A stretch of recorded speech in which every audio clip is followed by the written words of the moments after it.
안녕하십니까. 한마디 말로 사람을 감동시키고 세상을 변화시키는 KBC 시사 토크쇼 촌철살인입니다.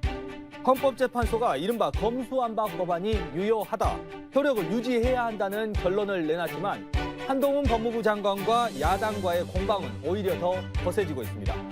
여야 내부 상황도 녹록지 않습니다. 여당인 국민의힘 지지율에 비상이 떨어졌고 민주당은 당직 개편을 단행했지만 내용의 불씨는 여전합니다. 한 주간의 이슈를 속속들이 파헤쳐 촌철살인 분석해보는 시간. 오늘 두 분 패널과 함께하겠습니다. 천하람 국민의힘 순천갑 당협위원장, 그리고 서영주 더불어민주당 상금 부대변인 나오셨습니다. 안녕하십니까? 안녕하세요. 안녕하십니까? 우리 서영주 부대변인님은 KBC 처음이시죠? 처음입니다. 네. 이쪽 광주하고 인연이 좀 있으신가요? 제가 별명이 원래 광주의 아들이었죠. 광주에서 태어나서 계림동에서 태어나서 초중고 대학까지 광주에서 쭉 지내다가 이제 뭐 직장 생활 여러 가지 생활은 또 이제 서울 쪽에서 하게 됐는데요. 그냥 뭐 광주는 늘 제가 사랑하는 도시입니다. 광주. 일단 외모 자체가 광주에서 좋아하실 것 같은 느낌이에요. 광주는 어떤 호남의 호남의 호남형. 호남의 호남형 우리 천 위원장님. 네. 순천만 정원박람회 지금 자원봉사자 등록을 하고 기다리고 계신다고요? 네, 저희가 이제 그 이준석 대표가 요새 이제 순천에 아예 몇 달 내려와 살겠다 이러고 있잖아요. 그래서 중학교 2학년 친구들한테 수학을 가르치겠다고 하고 있는데 왜 하필이면 중2인가요? 몰라요. 뭐 그때 해야 수학이 뭐 잘 되고 뭐 하나 봐요. 저도 잘 모르겠어요. 원래 본인이 하던 그 교육봉사 이런 거 이어서 하는 건데, 그러다 보니까 지금 하필이면 그 시기가 순천만 정원박람회 시기잖아요. 그러면 우리가 좀 뭔가 선거법 걱정 없이 봉사활동 할 수 있을 걸 했으면 좋겠다. 찾아보니까 통역봉사 같은 경우는 수혜자가 외국인이니까 저나 이준석 대표가 봉사활동 해도 아무 문제가 없겠더라고요. 그래서 그럼 통역봉사를 하자 해가지고 뭐 그렇게 추진하고 있는데, 이제 아무래도 이미 또 모집된 분들도 있고 그러기 때문에 지금은 대기 명단에 올려놓은 그런 상황입니다. 이준석 전 대표야 하버드 출신으로 유명하고, 천하람 위원장은 영어가 되나요? 제가 또 제 입으로 이렇게 말씀드리면 좀 그런데 제가 방송 데뷔가 아리랑 TV입니다. 영어로 아리랑 TV에서 맨날 President 박근혜 will be arrested soon 이런 거 맨날 하고 있거든요. 훈훈합니다. 예시를 든 문장 자체가 박근혜 대통령. 실제로 제가 그때 출연했었어요. 막 구속되시고 할 때. 특별한 의미는 없습니다. 오늘 첫 번째 주제 들어가 보겠습니다. 검수완박 대 검수원복입니다.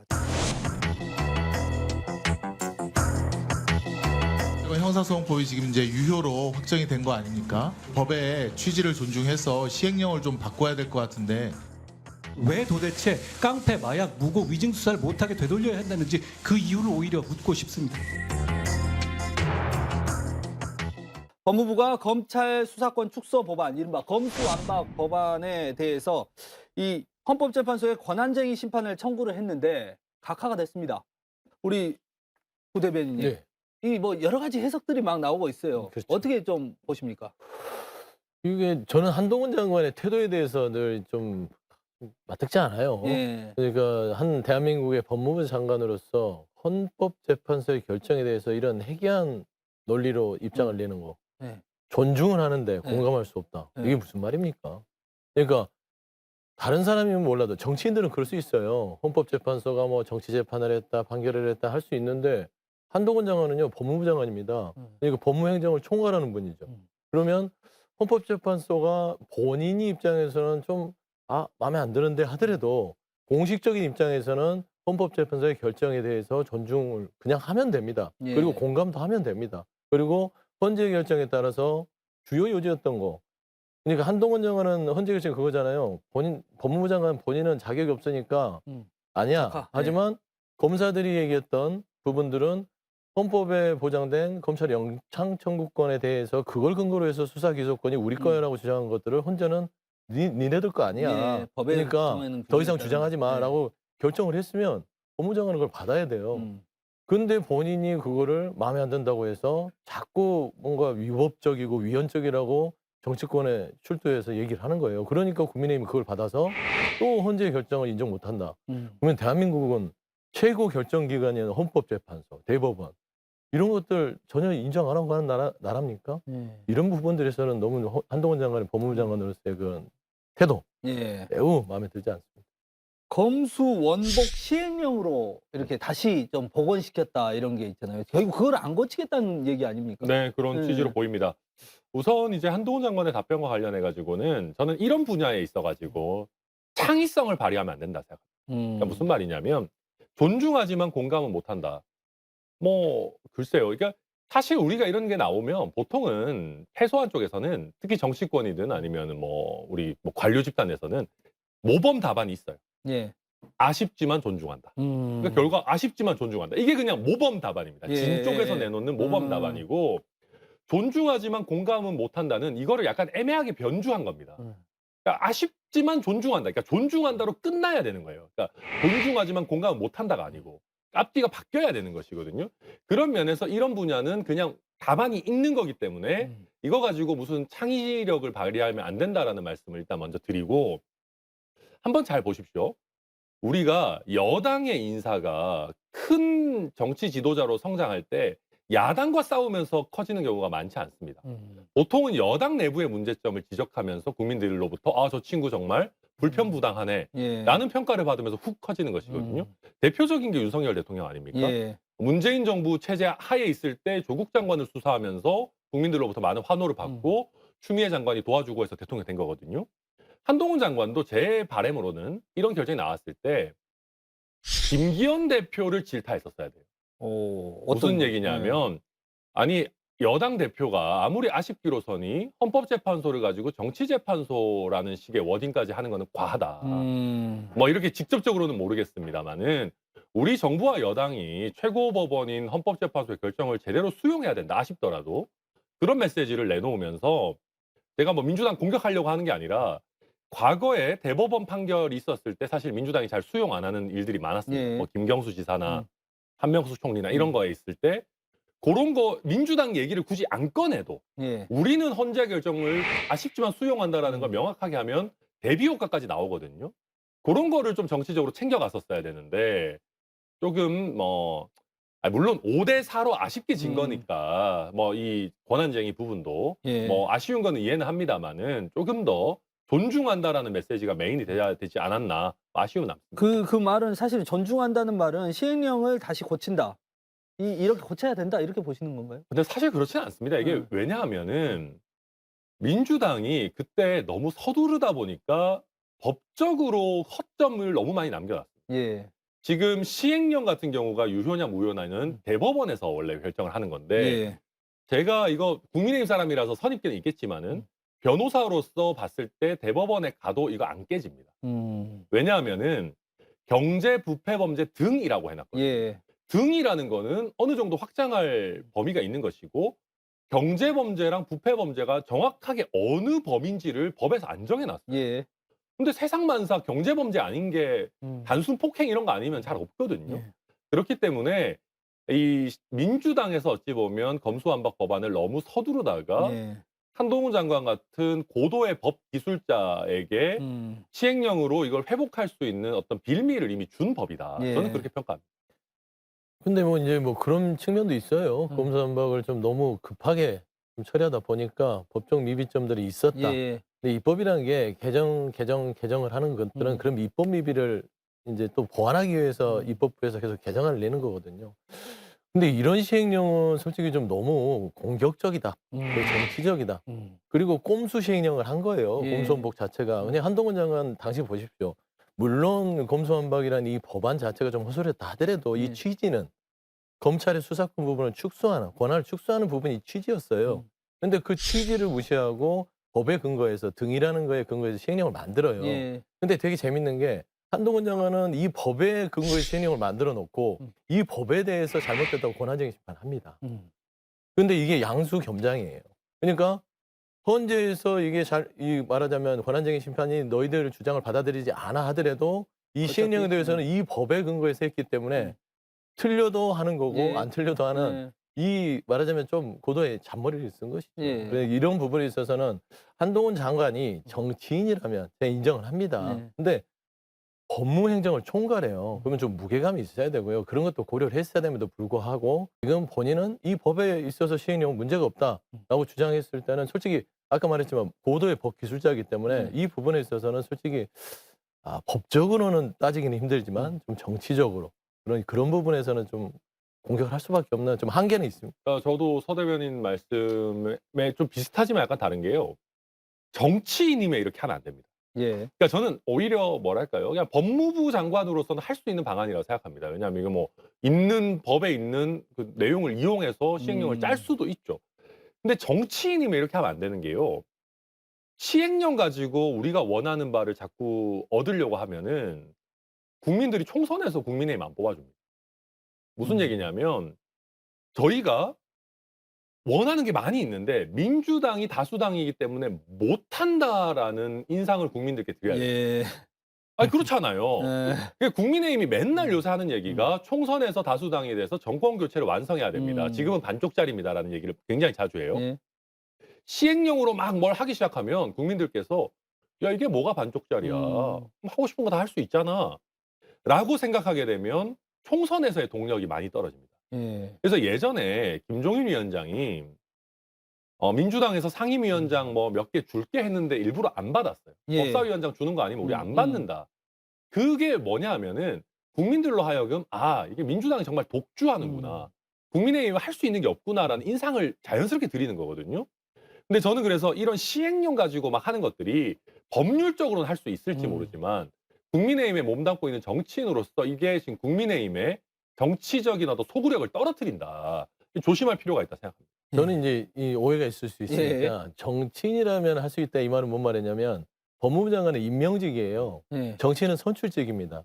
그러니까 정치인은 본인이 책임을 지는 겁니다. 그러니까 평가를 받는 것이고. 그런데 법무부 장관은 임명을 돼서 법무 행정에 대해서 본인의 책무를 충실하게 해야 될 책임이 있음에도 불구하고 이런 식의 정치인들만큼 평가를 받을 수 없잖아요. 마음대로 하더라도 이거를 뭐 최고 이제 임명권자인 대통령이 너 잘못했으니까 나가 하지 않는 이상은 국민들이 어떻게 탄핵을 하거나 그만두라 할 수 없어요. 지금 그런 얘기를 하는 겁니다. 정치 영역에서는 선출직이기 때문에 본인의 행동에 책임을 지는 것이기 때문에 그런다면은 이해가 되지만 왜냐면 본인이 책임질 거니까. 근데 한동훈 장관은 본인 책임 여지도 없어요. 권한밖에 없는 겁니다. 그래놓고 이렇게 시행령을 꼼수로 양쪽 다 양수겸작으로 하는 자체가 이거는 이래서는 안 된다. 그래서 지금 민주당 내부에서는 한동훈 장관 탄핵론이 또 설설 나오는 것 같은데요. 어떻게 이제 뭐 저는 개인적으로는 그래요. 뭐 전체 민주당 의원들도 그러시겠지만 중진 의원들도 그러시고 탄핵 얘기라는 것은요 좋은 건 아닙니다. 국가적으로든 저희가 좀 그 탄핵을 한번 겪었던 나라로서 대통령 탄핵. 대통령 탄핵했잖아요. 2번 있었죠. 근데 좋지 않아요. 탄핵 안 해야죠. 근데 이런 거를 무슨 입버릇처럼 뭐가 좀 잘못되고 마음에 안 든다고 탄핵을 한다는 거는 조금은 지나친 것 같고요. 그것도 들여다보면 일부 의원들, 말하자면 한 169명의 민주당 의원들이 있다면 그중에 한 서너 명 얘기한 것인데 이 부분을 가지고 뭐 탄핵을 한다라고 한동훈 장관께서 하지도 않을 건데 나 탄핵해 주세요 하는 듯한 그런 또 정치적인 또 뭐 피해자 코스프레를 하는 걸 보면서 한동훈 장관 태도가 이제 곧 출마하시겠구나 그런 생각이 들더라고요. 실제로 출마하시는 건가요? 지금 사실 이 탄핵은 안 할 것 같은데 지금 이상민 행안부 장관 탄핵하고도 그다지 효과가 크지 않았다 뭐 이런 이야기들 많이 나오잖아요. 근데 본인 탄핵해주라. 그러면서 또 일각에서는 국민의힘에서 총선 뭐 역할론도 다시 나오는 것 같고. 그러니까 저는 우선 이 총선 역할론에 대해서 논평하는 것 자체가 좀 불편합니다. 지금이요? 왜 그러냐 하면은 제가 경쟁했던 상대지만은 김기현 대표 취임한 지 지금 얼마나 됐다고. 저는 한동훈 장관 차출론 이런 얘기 꺼내는 사람들부터 정말 회초리 때려야 된다 생각합니다. 왜냐하면은 이거는 김기현 대표에 대한 예의가 아니에요. 저도 여기저기서 물어보니까 얘기는 하고 다닙니다만은 사실 저도 굉장히 불편한 얘기이고 김기현 대표 지금 한번 보십시오. 취임하고 자기 메시지를 낼 수 있는 최소한의 기회도 없었어요. 김재원 최고위원 이런 사람들이 하도 사고치고 다니니까 좀 약간 제가 당대표 됐으면 어땠을까 사실 아찔하거든요. 그렇기 때문에 저는 약간의 동병상련 같은 게 있고 다만 이제 물어보셨으니까 지금 한동훈 장관이 메시지 내고 이런 것들 보면은 저는 정치인으로 변신을 하려고 한다라고 준비하고 읽힙니다. 저는 그렇게 읽히고 그러다 보니까 이제 당내에서 많은 분들이 어느 정도의 분들이 이왕 정치를 할 거라면 조금 빨리 어떻게 보면 나와서 당을 좀 이끌어가는 그런 역할을 했으면 좋지 않겠느냐 생각하는 분들은 점점 늘어나는 것 같습니다. 그 문제는 이제 뭐 이후에 진행 상황이 좀 나오겠죠. 그 민주당 내에서는 사실은 근데 이 검수완박, 검수원복이 됐던 완박 법안 통과 과정에서 우리 광주 광산을 국회의원 민영배 의원이 또 연관이 되어 있잖아요. 네. 복당 문제에 대해서 지도부가 지금 입을 꼭 다물고 있어요.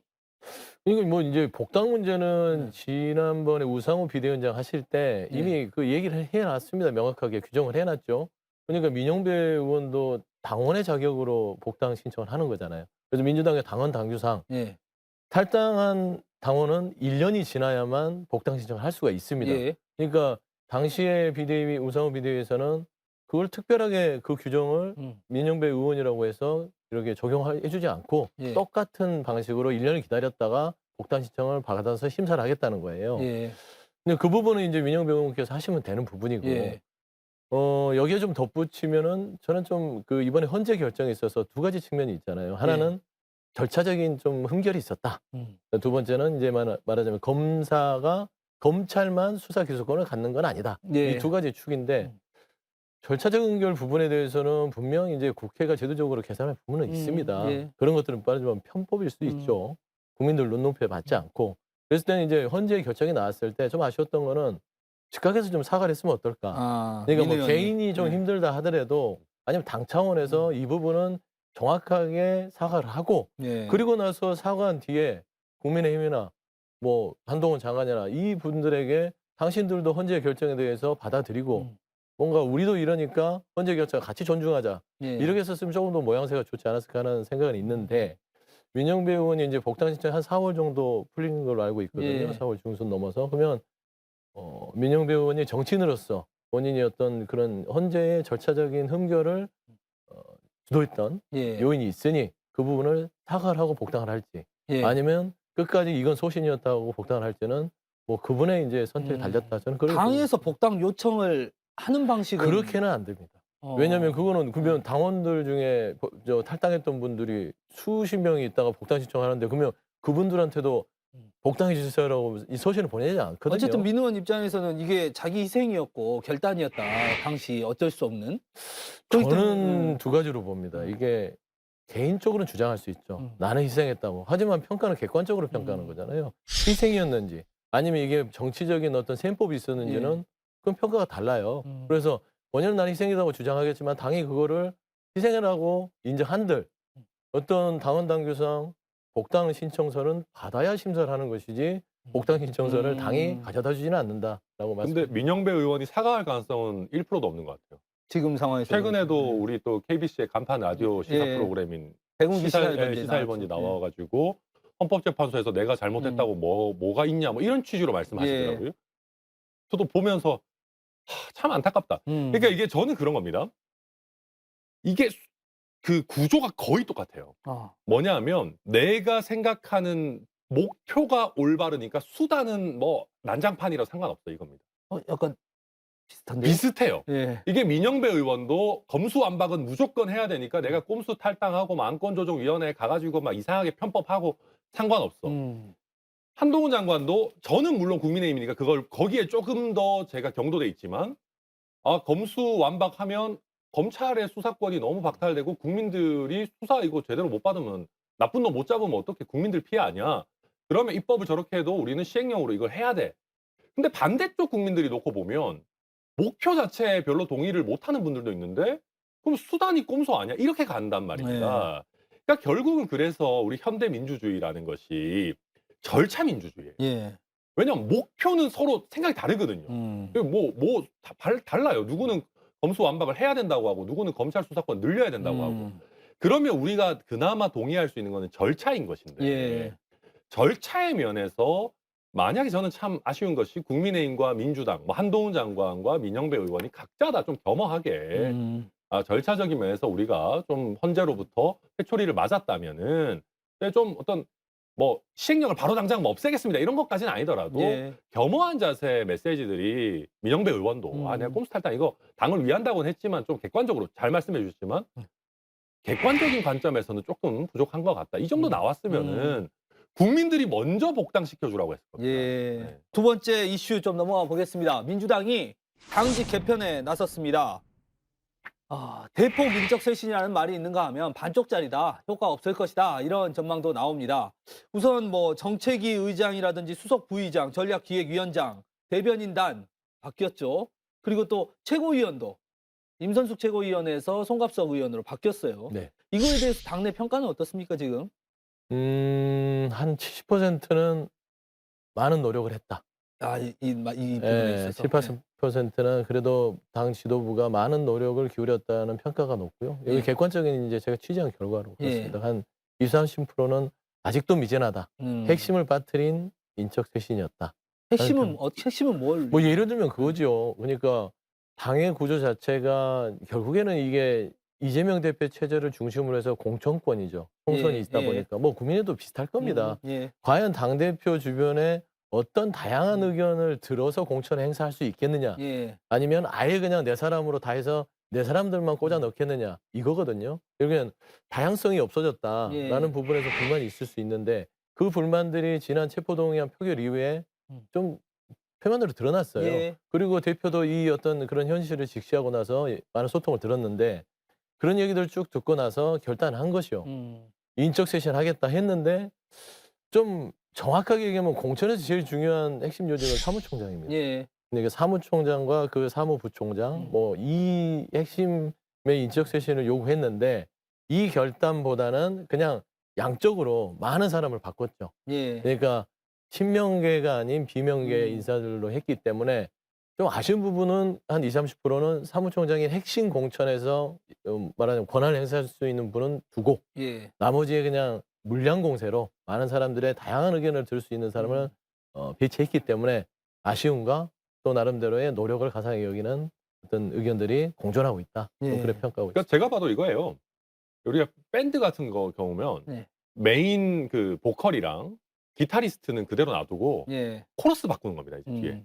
그러니까 물론 저는 알죠. 뭐 김성환 정책위 의장이나 뭐 다 저야 다 아는데 김성환 의장이 훌륭하신 분이냐를 떠나서 김성환 의원이 민주당의 정책위 의장이었다는 걸 아는 사람이 우리 국민 중에 몇 프로나 되겠습니까? 그러니까 이게 그분들이 뭐 안 중요하다는 것이 아니라 이제 인지도의 면에서 봤을 때 그러다 보니까 이거는 그냥 약간의 뭐 말씀하시지만 물량 공세 정도라고 봐야 될 예. 것이고 다만 저는 이게 성공을 어느 정도는 했다라고는 봅니다. 왜 그러냐면 이 사람들이 받아들였어요.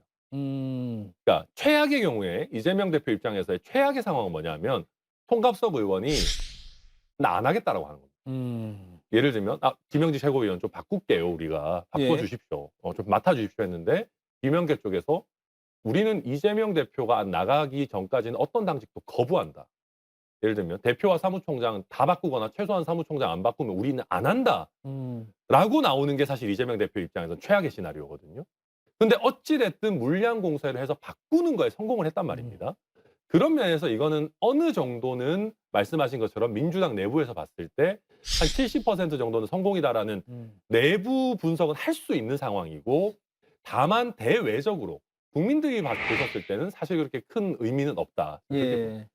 뭐 사실 그 정도의 당내 움직임은 없었던 것 같아요. 뭐 거부하고 당직을 주는데 거부하고 뭐 이 정도의 반발은 없었던 것 같고. 그죠? 아니 네. 우리 당내에서 지금 좀 나름대로의 갈등이 있는 건 집안 잘 되자고 하는 거예요. 그러니까 적대적 관계가 아니잖아요. 그래서 지금 지도부가 좀 부족한 부분들이 보여요. 그런 부분을 지적을 해요, 안에서. 이렇게 가.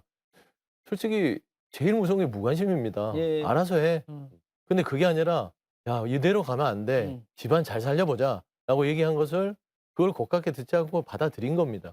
그리고 그걸 받아들여서 물론 성에는 안 차겠지만 손을 내밀었잖아요, 지도부가. 좀 이렇게 맡아줬으면 좋겠습니다. 맡아줬으면 좋겠습니다 하는데 그거를 또 매몰차게 뿌리치는 게 또 그것도 본인 스스로 뿌리치는 사람들도 좀 욕먹지 않겠습니까? 그래서 그런 어떤 사람과의 관계의 기본에 기초했을 때는 이번에 봐서는 이재명 지도부의 노력과 그리고 그걸 주장했던 분들의 인선이 이제 좀 이제 물리적으로 화학적으로 이제 시작이 되는 거예요. 그래서 한번 지켜봐야 될 부분이고 여기 좀 덧붙이면 이재명 대표가 뭐 어떤 지금 뭐 검찰 리스크나 사법 리스크나 얘기를 하지만 결국에 그 이면에는 그런 어떤 검찰의 무도한 공격 때문에 본인이 당대표로서 능력 발휘를 못했던 부분이 있어요. 예. 그렇지 않겠습니까? 거기에 집중하다 보니 그래서 비명계에서 얘기하는 거는 당대표로서 능력을 보여달라는 거예요. 그러니까 이 다양성들의 어떤 인적 구성이 됐으니 그 다음은 이제 능력 예. 지켜보겠다. 같이 힘을 합쳐서 하자라는 부분들이 지금 당내에서는 의견이 모아지고 있다.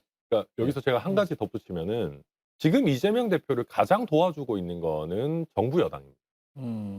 이게 약간 그냥 제 자뻑이고 그냥 제 중심적인 관점에서 저와 친한 소위 비명계라고 민주당에 계시는 몇몇 분들이 제가 낙선을 하고 저보다만큼 아니겠지만 천하람의 낙선에 굉장히 아쉬워했었어요. 왜냐하면 국민의힘이 좀 잘 되고 개혁되고 여기가 지지율이 올라와야지 민주당도 위기감을 느끼고 이재명 대표를 퇴출시키든 뭐 개혁의 바람이 세지든 이렇게 할 것인데 이재명 대표 체제로 가도 총선 이길 것 같으면 그런 얘기가 안 나오거든요. 예. 지금 이재명 대표가 그걸 캐치를 했어요.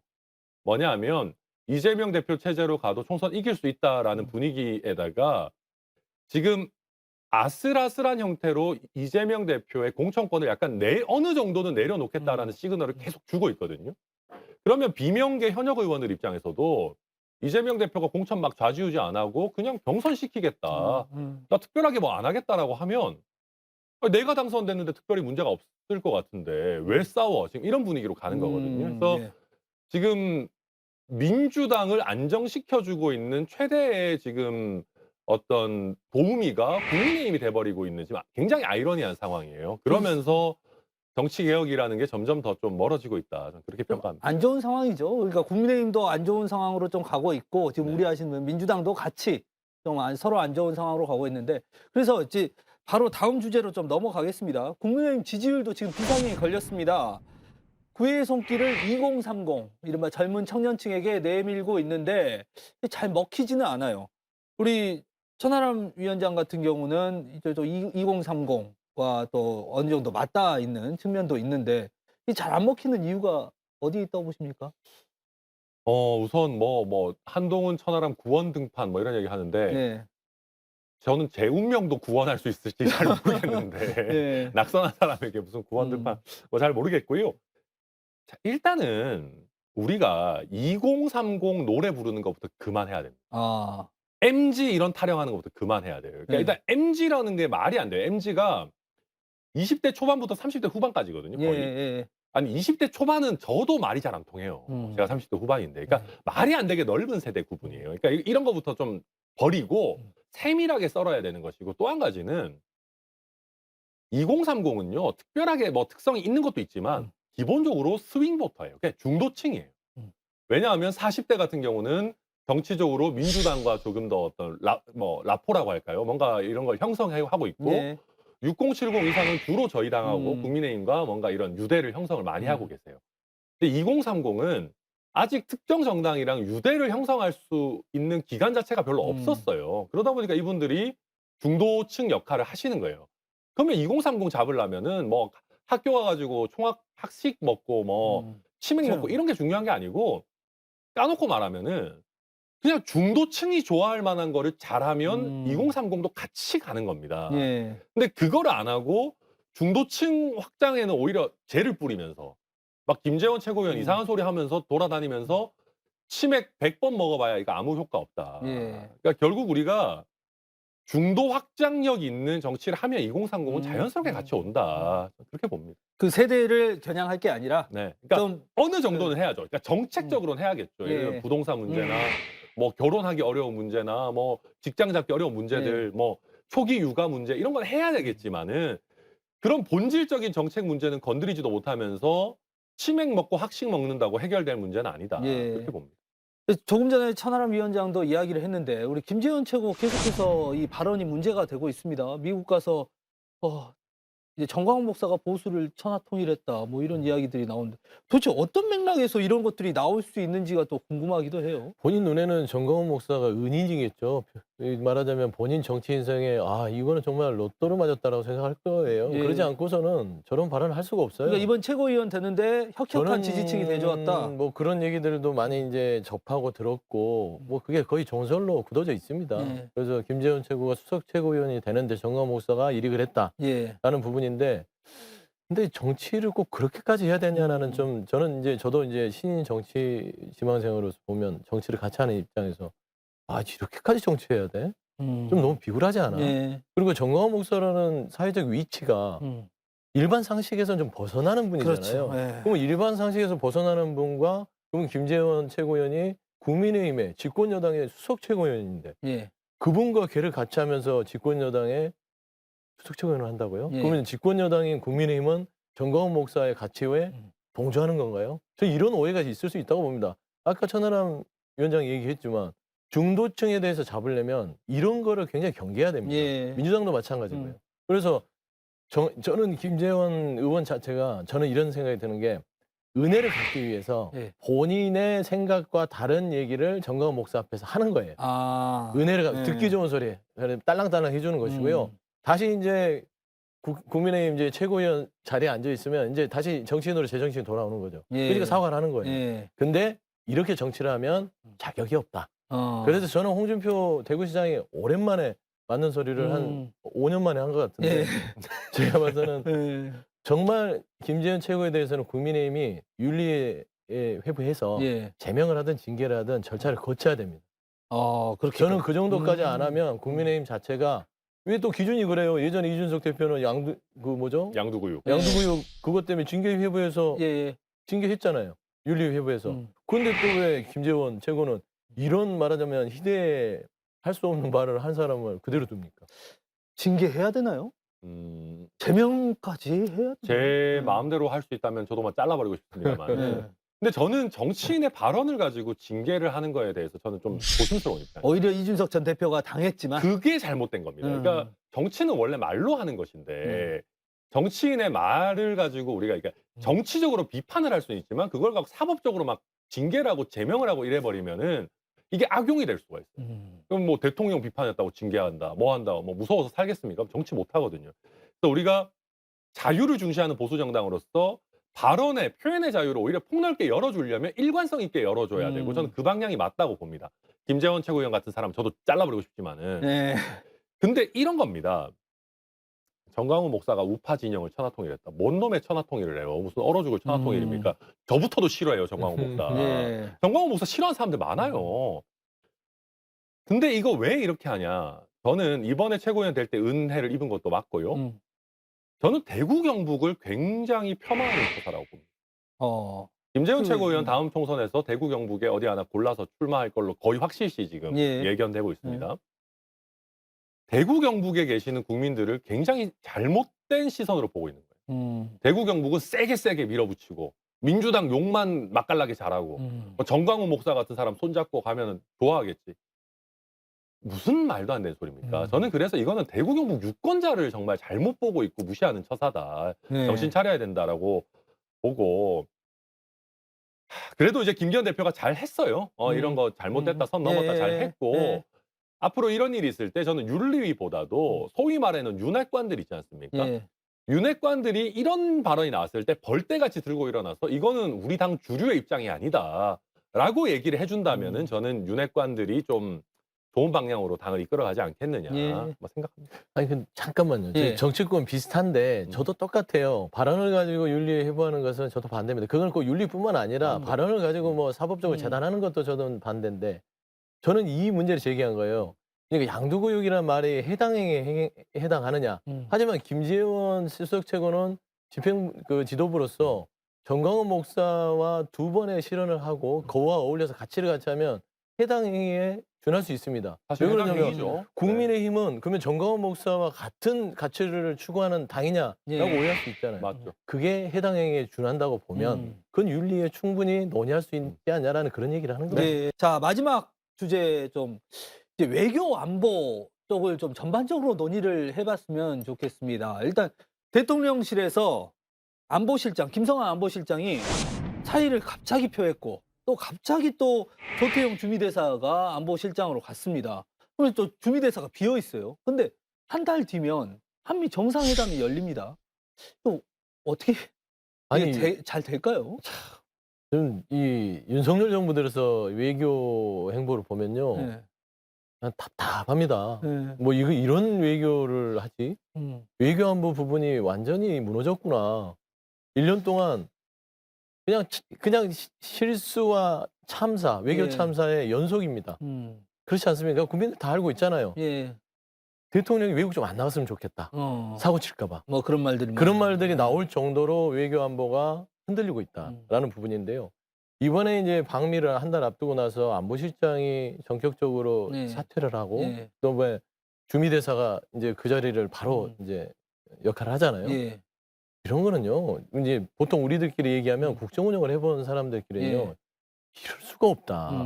그리고 이거는 외교 안보는요, 다른 국정 운영도 나름대로 좀 안정적이어야 되지만 외교 안보는요, 더더욱 섬세하고 안정적으로 길게 예. 안목을 갖고 가야 됩니다. 근데 솔직히 한 달 남았다면요, 정말 시간이 안 남은 겁니다. 예. 뭐 한 따지자면 외교 안보에서 미국을 방문하는데 한 달이라면 보통 한 일주일 정도 남았다고 볼 거예요. 행사를 준비하는 데 있어서. 근데 그거를 쭉 진행해 왔던 안보실장을 경질하고 주미대사를 했다.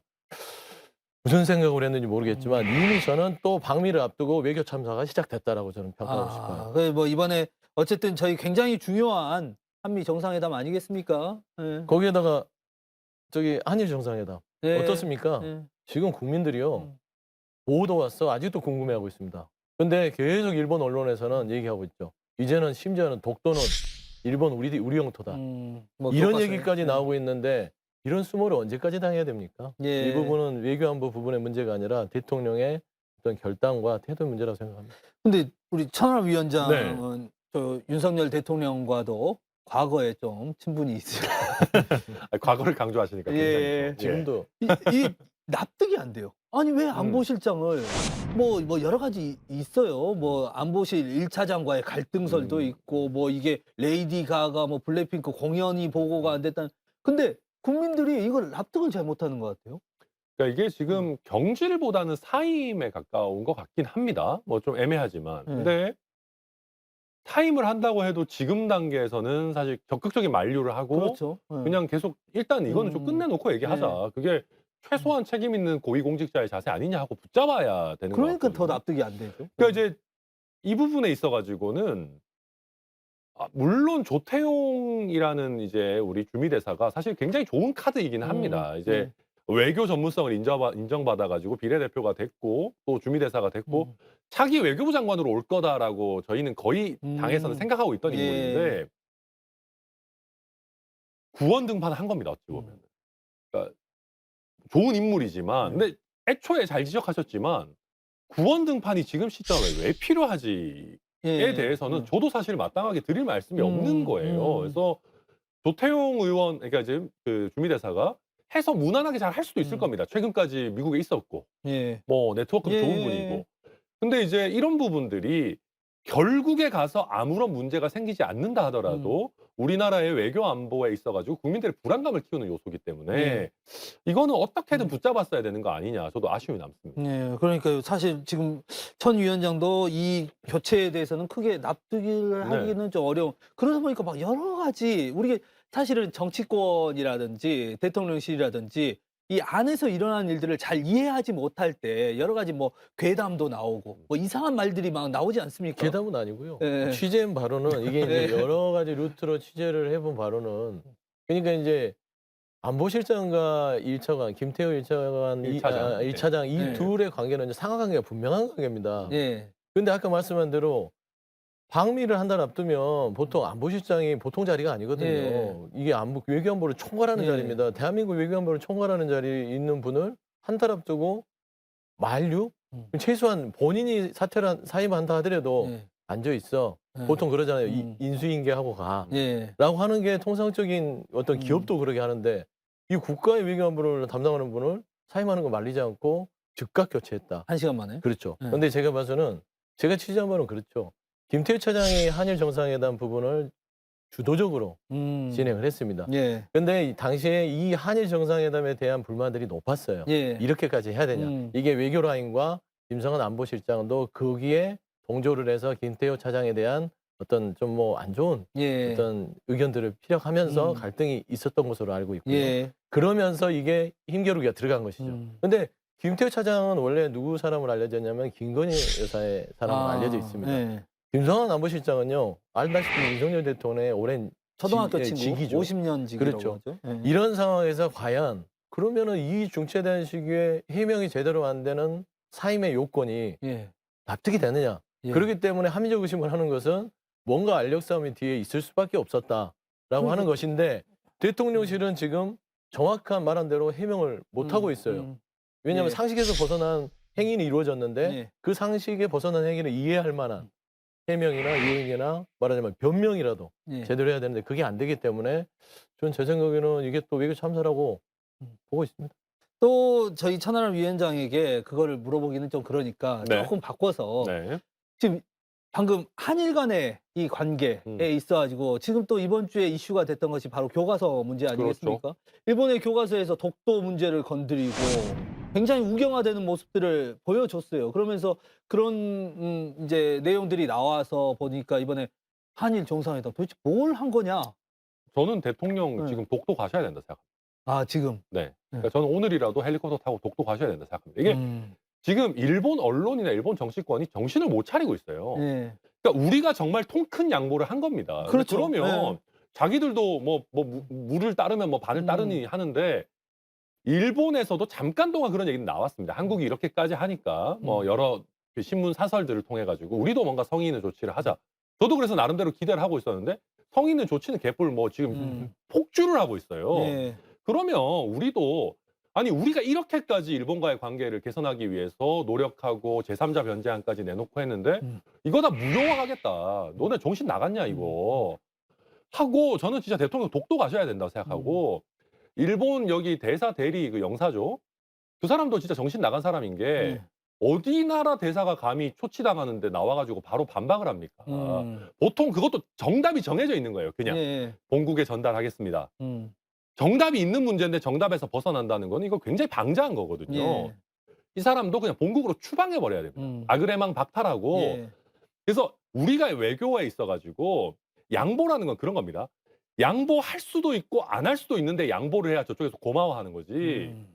계속해서 양보하는 모습만 일관되게 보여준다 하면 그쪽에서도 뭐 표현이 그렇습니다만은 이거 뭐 얕잡아 보는 거죠. 예. 그래서 저는 지금쯤은 한 번 정도 대통령 입장에서 화해 무드 열심히 했는데 아쉬울 수 있겠지만 명분이 있어요. 이거는 미국에서 만약에 대한민국 너네 왜 그렇게 열심히 관계 개선 해놓고 확 틀어. 예. 일본이 이 난리를 치는데 우리 보고 어떻게 하란 말이냐. 명분도 있기 때문에 저는 이거에 대해서는 우선은 뭐 일본 쪽과 물밑 접촉도 뭐 할 부분은 해야 되겠지만은 예. 저는 이거 강경한 자세 저는 보여줘야 된다 생각합니다. 아 근데 뭐 보여줘야 되는데 그게 참 쉽지가 않잖아요. 지금 포지션에서 뭐 사실 매몰 비용도 있을 거고 외교 관계 속에서 이미 줄 거는 저희도 많이 줬잖아요. 이제 포지션을 틀기도 어려운 상태에서 그걸 알고 막 일본이 계속해서 공격이라고 하긴 바로 그렇고. 그거죠. 그러니까 외교라는 게 정말 고도의 수싸움이에요. 예. 그러니까 뭐 1대1 뭐 이렇게 교환의 법칙은 등가는 아니지만 때로는 좀 손해를 볼 수도 있어요. 네. 하지만 얻는 게 조금은 있어야 됩니다. 그리고 넘지 말아야 될 선은 외교는 분명히 존재합니다. 예. 특히 무엇이 그러냐. 역사 문제까지는 이제 워낙 많은 얘기가 있었으니까 넘어가고요. 근데 영토 문제. 예. 이 영토는요. 이거는 대한민국의 대통령은 영토를 수호할 책무가 있어요. 그렇죠. 예. 근데 독도 문제는 일본이 끊임없이 우리를 유린하고 우리에 대한 역사를 부정했던 그리고 그게 영토입니다. 예. 어떤 역사의 어떤 현상이 아니라 존재하는 영토잖아요. 땅이에요. 땅이 우리 거야라고 지금 일본 너무 죄송합니다. 예. 일본 사람들이 예. 이렇게 얘기를 하는데 이 부분에 있어서는 저는 아주 이거는 강경하게 나가야 된다. 다른 것도 문제지만 독도 영토권을 교과서에 싣고 그다음에 강제징용을 부인하고 자발적으로 했다. 예. 이런 망언들을 교과서에 실는 것을 주저하지 않는 일본. 특히나 윤석열 대통령이 저자세 외교를 보여주고 나서 일본의 그 오만망자한 태도들. 대한민국 가만히 있으면 안 된다. 저는 그런 말씀 드려요. 그래도 일본이 그래도 좀 뭐랄까 지금은 선거철이니까 일본도 국내 상황에서 그리고 또 교과서 문제도 뭐 바로 바꿨겠습니까? 그 오래 전부터 이렇게 하다가 네. 중간에 또 이제 한국이 또 하해의 제스처를 펼쳤고 어쩔 수 없이 그 교과서는 나왔을 테고. 네, 뭐 물론 네. 엄밀하게 보면 그렇습니다. 음. 엄밀하게 보면 검정은 뭐 예전에 다 끝났고 문재인 그렇죠. 정부 때 다 한 네. 거고 뭐 다 많은 얘기를 할 수 있는데요. 검정해 놓은 거 왜 못 바꿉니까? 음. 그러니까 이제 우리가 일본에 대해서 아쉬운 게 그런 겁니다. 독도 영유권 주장을 한 번에 갑자기 없앨 수는 없겠죠. 그쪽에서도 자기 네, 나름대로 네, 입장이 있을 테니까. 그러면 한국 정부에서 이렇게까지 전향적인 자세를 보이면 이 서술을 약간 약화시킬 수 있는 거예요. 그렇지 않습니까? 예, 독도에 대해서 우리 주장이 있지만 뭐 국제적으로는 한국 영토로 인정되고 있다라는 서술을 좀 추가한다든지 예. 그렇게 되면 아 그래도 나름 일본도 성의를 표시하는구나 할 텐데 이거 뭐 이런 식으로 막가파식으로 나오니까 한국 정부로서도 좀 답답한 거죠. 네. 한국 정부 입장에서도 지금 할 수 있는 것들이 그렇게 많지가 않고 이런 상황에서 또 북한은 전술핵, 뭐 7차 핵실험, 임박 이런 이야기들이 나오면 또 어떻게 해야 되는 겁니까? 네. 그러니까요. 네. 지금 외교안보가 총체적으로 그냥 벼랑 끝에 매달려 있다라고 저는 보는 이유가 문재인 정부 얘기를 좀 할게요. 뭐 네. 이제 다른 입장도 있겠지만 지금 한미일 공조를 윤석열 정부 들어서는 미국에 끌려다니면서 하고 있는 거예요. 일본의 예. 구조 개혁 자체도 저는 미국이 뒤에 있다고 보는 것이고 그러면 결국에는 북중로의 삼각체제가 됐을 때는 예. 북한과 우리 대한민국의 관계는 정말 긴장 관계와 갈등이 있을 수밖에 없습니다. 그걸 우려해서 문재인 정부는 무엇을 했냐? 우리 한반도의 운전자론을 주장했던 거예요. 미국에도. 예. 우리가 할게. 음. 일본에도 일본과의 뭐 관계도 있었지만 우리는 일본과의 경제적 교류 외에는 역사적인 부분만 갈등이 있어서 경제적으로 했어요. 그리고 미국은 자꾸 미일 한을 같이 해서 나눠서 하자고 했지만 문재인 정부는 정말 고집스럽게 북한과의 우리의 관계는 우리가 풀게. 예. 너희들은 도와주기만 해. 이런 관계에서 북한과 나름대로 처음에 정말 평화의 길이 열렸죠. 예. 그리고 나서 이제 미국이 들어오면서 하노이 회담에서 깨지고 조금 좀 경직되긴 했지만 윤석열 정부 들어서는 이제는 강대강입니다. 예. 그냥 쏴대고 그러면은 우리는 또 핵 부분에 대해서 핵을 또 탑재하겠다 하고 예. 저기는 계속해서 미사일을 하면 불안한 건 국민이에요. 이런 거를 푸는 게 외교 안보의 예. 정말 지혜거든요. 예. 그냥 강대강으로 야 너희들 마음에 안 드니까 나도 힘 기를 테니까 너희들 힘 길어. 한판 붙을까? 제일 쉬워요. 외교라는 건 이렇게 쉽게 하면 안 된다라는 그런 불안감을 제가 가지고 있어요. 저는 그렇습니다.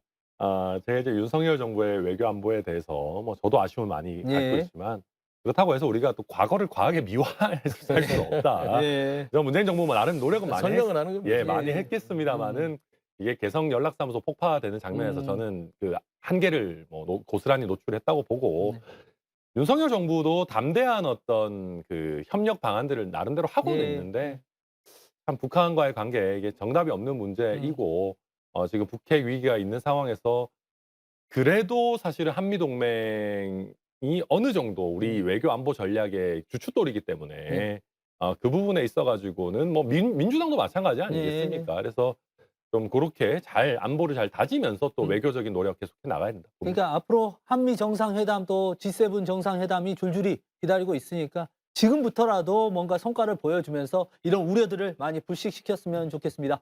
오늘은 여기까지 듣도록 하겠습니다. 자, 한마디 말로 사람을 감동시키고 세상을 변화시키는 KBC 시사 토크쇼 촌철살인 여기서 마치겠습니다. 시청해주신 여러분 고맙습니다. 두 분 감사합니다.